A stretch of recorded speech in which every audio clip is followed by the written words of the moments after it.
Secondary metabolites such as nicotine, strychnine and caffeine are produced by plants for their option A defense action.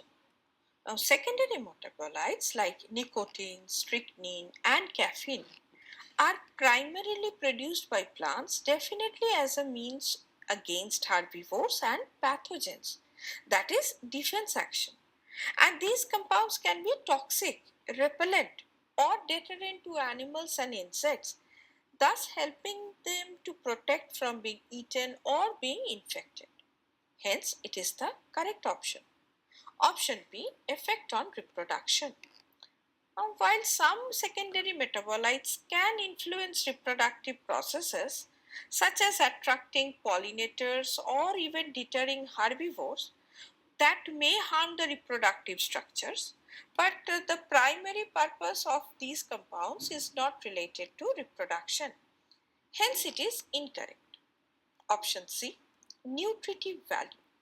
Now, secondary metabolites are generally not produced for their nutritive value. In fact, they may be harmful or toxic to herbivores and are not intended to provide nutrition. Hence, it is incorrect. Option D, growth response. Secondary metabolites also do not regulate growth responses in plants. Hence, it is also incorrect.